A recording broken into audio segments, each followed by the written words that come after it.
Hi, I'm Holly, I'm James. and we're intended parents at the beginning of our surrogacy journey. We have a very long story, but I've suffered from infertility issues my whole life. It's always been a dream of mine to be a mom. So I did lots of IUIs and then IVF as a single person to be a single mom by choice, and I had 2 children. And after I had those children, I met James during the pandemic. Single mom, up at night, giving my baby her bottles, and James was a security officer, and we would message back and forth in the middle of the night, and I guess we liked each other, so we got married.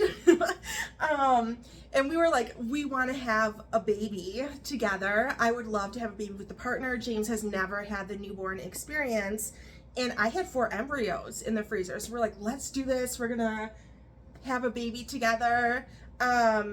I went in just kind of for the checkup before embryo transfer, and we discovered that I had uterine adhesions from a complication from delivery with my daughter. And I went and had a surgical hysteroscopy, had them removed, did an embryo transfer, and it failed. I went back and did another surgical hysteroscopy to remove uterine adhesions. We did another embryo transfer, and it failed. We went back to the OR for a 3rd time to surgically remove uterine adhesions again. And then we did another embryo transfer, and it failed. At that point, we were out of embryos. So I went for my 3rd egg retrieval.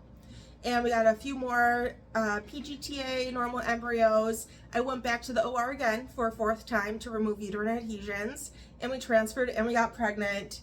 So exciting. And I miscarried very, very early, about 7-ish weeks. So I went back to the OR for a 5th time to remove uterine adhesions, and we transferred again, and we got pregnant with a baby boy. We were so excited.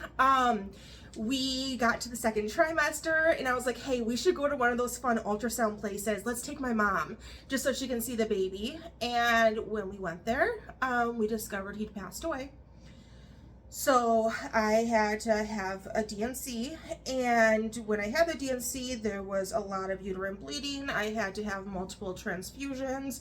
It was a multi-hour event, hospitalized after, and my fertility doctor sat me down and said, I think surrogacy is something you should consider. And I said, please give me one more chance. And we went back to the OR for a 6th time, just to see if I had uterine adhesions still, and I did, and they progressed just terribly. And it's to the point where it's not safe for me to carry a baby, and it wouldn't be safe for our baby for me to carry them. So we are intelligent, capable people. We fully believe we could navigate an independent journey, but with everything I've been through physically and where we are emotionally, we need someone to come in and just help guide us through this. We need kind of that helping hand and that support. And it would mean so much to us to have the support of a surrogacy agency on this journey. So that's our story. We thank you for your consideration and for listening. Thank you. What she said.